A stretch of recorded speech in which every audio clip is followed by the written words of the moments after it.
আসসালামু আলাইকুম সুপ্রিয় কুয়েত প্রবাসী ভাই বোনেরা, কুয়েত নিউজ বাংলা ইউটিউব চ্যানেলে আপনাদের স্বাগতম জানিয়ে দিচ্ছি কুয়েতের সর্বশেষ আপডেট গুরুত্বপূর্ণ সংবাদ রয়েছে।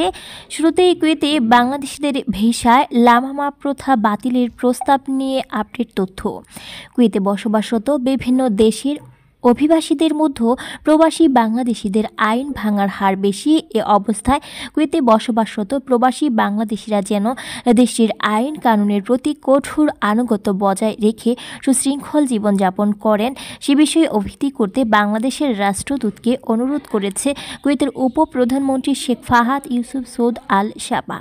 বুধবার 18 ডিসেম্বর বাংলাদেশে দূতাবাসের ভেরিফাইড ফেসবুক পেজে এ সকল তথ্য জানানো হয়।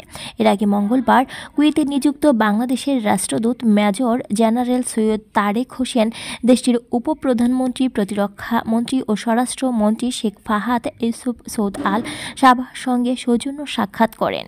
সে সময় তিনি বাংলাদেশিদের ভিসা প্রদানের ক্ষেত্রে লামামা বিশেষ অনুমতি প্রথা বাতিলের প্রস্তাব দেন। সাক্ষাৎকালে তারা পারস্পরিক স্বার্থ সংশ্লিষ্ট বিভিন্ন বিষয় নিয়ে আলোচনা করেন। এ সময় রাষ্ট্রদূত বাংলাদেশ থেকে কুয়েতে দক্ষ ও পেশাদার মানব সম্পদ, বিশেষ করে প্রকৌশলী, ডাক্তার, নার্স, ফিজিওথেরাপিস্ট এবং আইটি বিশেষজ্ঞদের পাঠানোর ক্ষেত্রে বাংলাদেশের বিশাল সম্ভাবনার কথাও তুলে ধরেন। রাষ্ট্রদূত আরও উল্লেখ করে বলেছেন, বাংলাদেশ থেকে দক্ষ ও পেশাদার মানব সম্পদ কুয়েতে পাঠাতে প্রধান প্রতিবন্ধকতা লামামা প্রথা। দুই প্রান্তি প্রতিম দেশের মধ্যে ব্যবসা বাণিজ্যের প্রেসার প্রধানতম প্রতিবন্ধকতা এটি। সম্প্রতি কুয়েত সফর করেন অন্তর্বর্তী সরকারের পররাষ্ট্র উপদেষ্টা তৌহিদ হোসেন। তার সঙ্গে সৌজন্য সাক্ষাতে বাংলাদেশ প্রেস ক্লাবের নেতৃবৃন্দ বাংলাদেশিদের ভিসা ইস্যুতে লামামা বাতিলের বিষয় জানান। ভারত, নেপাল থেকে নতুন ভিসায় আসা শ্রমিকরা মেডিকেল ম্যানপাওয়ার সম্পূর্ণ করে 1 মাসের সময় কাজে যোগদান করেন। তাদের সর্বমোট খরচ হয় 1 লাখ থেকে 1.5 লাখ টাকা।